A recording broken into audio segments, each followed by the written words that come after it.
raincoat लौगे है ꯍꯣꯏ फै फै अदुदि कम फुल से पामी सी पाम सी पामसु लेरे पामे पामे तुम खनबिरो याय याय अदु पामगने मनुंग दिपिरागे असंगनी मादि लेंजुम यावदबिनि लेंजुम यावदबिनि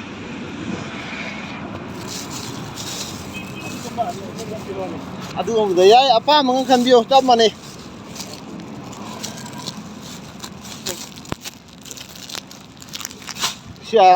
बटन यावबि पिबिरो मित्रो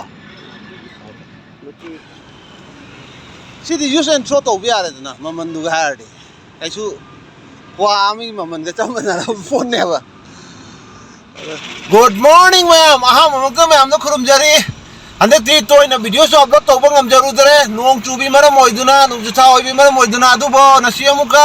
आर्टिकल खरा पुदन लाक्चरे अहोंग अचाव खरा पुदन लाक्चरे मैम की मफमदा मैम लोय फौतंग मैम मियंग तामिनसि स्किप तौबि दबिदा कैनोनि नोंजुथा की आर्टिकल खरा यौसनजरे अदु मैम न नुचगेन तौजबनि मैम द मियंग तामिनसि अदु अहाम वक्तदा इगी लोकेशन तक्तरम के ममांग दुरिबा पेट्रोल पंप सिगी एक ऑपोजिट वाटर टैंकी लैबदुगी लाइन मक्ता खामना लेजरबनि को मैम मैम तो लेंथोक पिरो मैम अहोंग अचाव पुदन लाक्चरे नोंजुथानी ना नोंजुथागी आर्टिकल अदुम हापचरे रेनकोट अमसुंग सातिन मैम पुदन लाक्चरे मैम स्टॉक ती मैम मनुंग दा लेरिको अदो खरा यानबा कहनी सातिन लाए रेनकोट लाए अदो खंगन जगन तौजरप वीडियो नि फोल्डिंग सातिन लेसाबी मचा सिंगना पामबा सातिन अमसुंग अहन मनना पामबा सातिन लोइने यावसन जरे अदुदिगी अखोइगी रेनकोट अपाबदो यूज एंड थ्रो तौबो याबदा रेनकोट तुजि यावसन जरे मसिदा डिजाइन अनि लेको सिना हुकचन बिदुने अदि सिना ममांग बटन फाबिदो मखन अनि दे यावरई सुम नेगी लुपा चामा चामा दनिको मैम थादोक चरैसे रेनकोट से मैम तो लाक्सन बिरो चामा चामा द रेनकोट ने यूज एंड थ्रो तौबि याब रेनकोट तुनी आइने यूज एंड थ्रो हाइजरे इदि ममनदुननी को मैम सिना दि चाहि एमो अदुम सिना बियाबा आइटम नि मैम तो लेंथोक पिरो सपोर्ट तौबोइना मैम ना सपोर्ट तौबदिगी नसि तब तब नसि यौसन जरकपनी अदुदिगी अम्ब्रेला मैम लेरी मै अम्ब्रेला सिना चामेखै द लोइन थादोक जरेको फोल्डिंग ओइगेरा असांग बोइगेरा अपाक बोइगेरा लेसाबीगी ओइगेरा मैम लोइना चामेखै द थादोक जरबने मैम तो लेंथोक पिरो नोंजुथानी दरकार ओइरबा आर्टिकल आइटम नि सातिन यावदुदि उपाय लेते रेनकोट यावदुदि उपाय लेते अदुना मैम तो लेंथोक पिरो अमसुंग जीन्स मैम लेरी अदुदिगी नसि खत थेंगनबा इचिन नाउ वीडियो से नसि खत थेंगनबा इचिन नाउ रगना आइगी चैनल से सब्सक्राइब तो सला थंबियो मतम मतम की अहोंग अचाव अमसुंग मतम मतम की वीडियो दुम पुदन लाक्सबनी अदुदिगी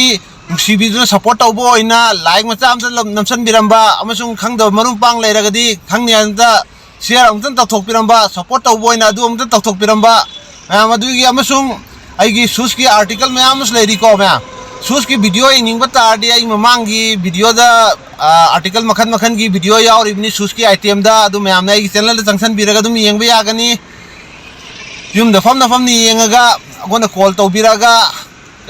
सी थंबिरमु हाइबदु दुम हाइब यारबो ऑप्शन थमबोनी अदु मैम खुंगुप सिंगसे मियेंग अमता ताबिरमु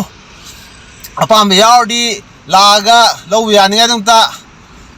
मैम की सपोर्ट यावदुना कइम तो तौबा ngamjade नसि आई नसि तौजरेसु मैम ना सपोर्ट तौबदिगी तब तब नसि यौसनजरकपनी